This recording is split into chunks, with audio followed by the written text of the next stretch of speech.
Gave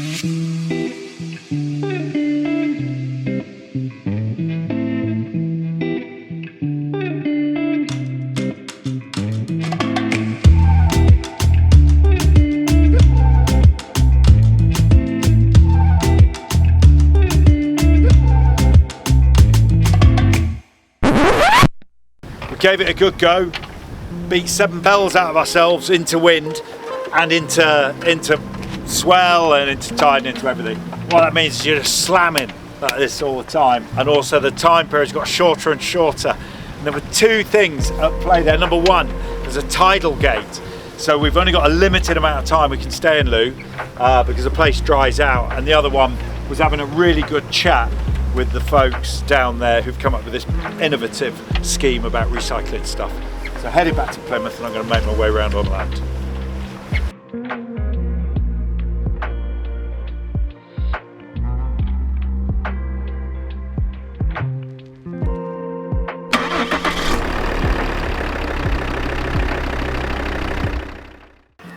So marine plastic's big problem here in Looe, local solution.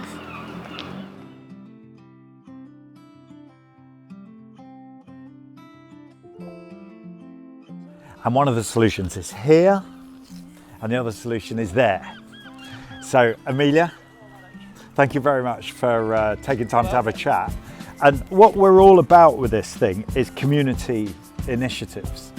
And one of your lovely volunteers has just given me this, which is made from recycled crabline, essentially, a little bit of sort of a bangle thing. But you're thinking bigger picture, aren't you, with this? So tell us about the bins. So a few years ago, we noticed that we were seeing, particularly in the summer when we've got thousands of tourists, we were noticing that all of this quayside was littered with these drop nets. They're kind of like, they're like round, they have a net and they snag on the walls.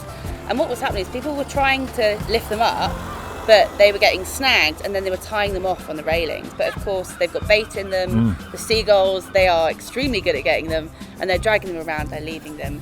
Then they can end up washing into the harbours and things. So we came up with this recycling scheme. Basically, we have a small army of volunteers who, on a daily basis in the summer months, take a big wheelie bin out of here. They go to the other 6 stations along the quayside. This slot here is perfectly designed, so you can't fit a Coke bottle in it, but you can fit a crab line in it. And they basically empty in, and then they sort all of those lines into the different component parts. So you've got like the hard plastic, the lines, and that. And then that goes off to a guy called Rob, who runs something called Odyssey Innovation. And Rob is a magician with plastic, and he can turn it into all kinds of really awesome things. So that's the really important part, isn't it? It's not like you're gathering it up and it's going off to landfill. No. You're gathering it up and it's actually being used to make more things, and that's the closed recycling loop. The whole idea is to close the loop and stop this stuff going back into the environment.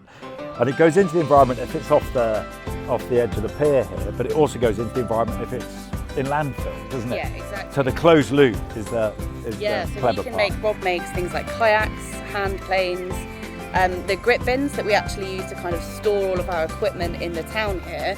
Those are made out of plastic that Rob has recycled through these kinds of schemes. Brilliant. So it's a really nice circular economy. Yeah. Brilliant.